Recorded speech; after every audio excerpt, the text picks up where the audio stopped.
Et voilà, on se retrouve sur le classement du pronostiqueur, pronosticator en anglais. J'étais un petit peu meilleur là-dessus, troisième quand même, on n'est que 6 membres. N'hésitez pas à aller voir bien sûr dans la description, tout comme UCL Fantasy Football, je mets le code de la ligue. Moi, je peux le remontrer aussi bien sûr dans les paramètres, hein. On le voit, le code de la ligue. Donc voilà, des membres. On n'est que 6, hein, donc n'hésitez pas à poursuivre, hein. Il y a aussi des gains à gagner, hein, lorsqu'on pronostique bien. Vainqueur de la saison, vainqueur du Grand Prix, vainqueur des cas. Ah ouais, si tu arrives à bien pronostiquer toute la saison, vainqueur du Grand Prix. Ouais, Xperia, c'est plutôt pas mal. Prix pour chaque journée. Il y a un vainqueur en face de groupe téléphone Sony Xperia pour un vainqueur de. Voilà, si vous êtes vraiment le meilleur pronostiqueur sur une journée, il y a quand même des trucs intéressants à gagner, hein. Donc, vainqueur, le pronostiqueur de la phase de groupe, un téléphone Sony Xperia, des billets pour un match de huitième, transport non inclus, bon ça c'est dommage, mais c'est plutôt pas mal. Donc voilà, pour le moment je suis classé à troisième, devant Jonathan Berra, derrière Jeben et Dan, d'Alembolo je suppose. Donc ça va être compliqué, mais je vais faire le pronostic dès maintenant, rapidement, pour la journée 2. Ah, j'avais déjà fait un pronostic, il me semble, donc c'est plutôt pas mal ça. Qu'est-ce que j'avais dit alors? J'avais dit Bayern, le Real Madrid qui se reprenait bien après sa défaite en. Ouais, ils sont revenus hein, depuis la défaite. Moi j'étais parti à Londres, mais je crois que le Real Madrid a gagné difficilement son dernier match, mais a quand même gagné en Liga BBVA, enfin en La Liga. Donc voilà, Tottenham, je vois bien les continuer face à la poêle réussir quelque chose. 2-2. Ah, bah, proche de la simulation finalement de PES. Je me rappelle même plus, j'avais fait là juste après la première journée. Donc Beşiktaş qui conclurait, voilà, voilà, difficile déplacement de Leipzig, pas habitué à la Ligue des Champions, dans un déplacement dans un stade turc de feu. Je verrais bien continuer sur leur lancée les Turcs.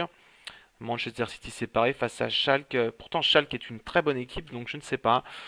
Peut-être plus de difficultés quand même pour Manchester City. Prise de risque. Je vois pas 4-1, mais vraiment, il faudrait vraiment une surprise pour voir cette équipe de Manchester arriver à souffler Shakhtar Donetsk sur ce score-là. Mais pourquoi pas? Hein, c'est possible hein, qu'ils attendraient leur suprématie là. Naples Feyenoord en victoire. Liverpool déplacement face au Spartak. Ouais. Séville face à Maribor 3-0. ASM Karabakh 3-0. Juventus qui réussit à domicile après la défaite du Barça face au Barça 3-1 à domicile.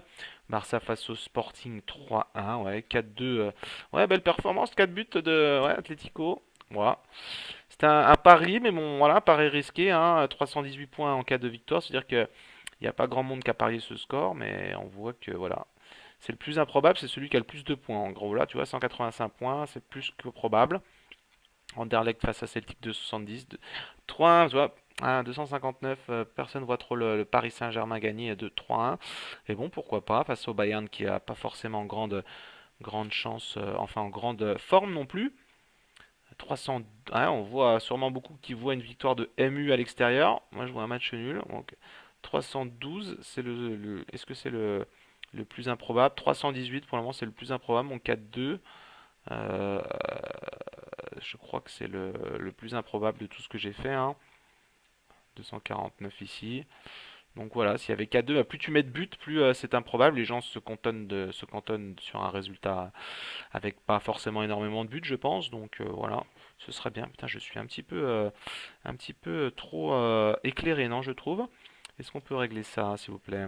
Configurer l'entrée vidéo avec l'automatique. Ouais, mais si je mets ça, c'est encore pire. Exposition. Ah, mais c'est pas du tout ça, contrôle d'exposition. Ah si, c'est ça. Bon, pas mal bugué, hein. Enfin bref. Voilà. N'hésitez pas à participer à cette ligue. Je rappelle le code de la ligue. On va aller voir ici avec le classement. Voilà. Et le paramétrage. Donc là, n'hésitez pas à entrer ce code lors de l'utilisation. Pronostiqueur match, pronosticator. Vous pouvez taper UEFA. Je mettrai le lien aussi en description. Donc voilà, n'hésitez pas à participer. Tchuss!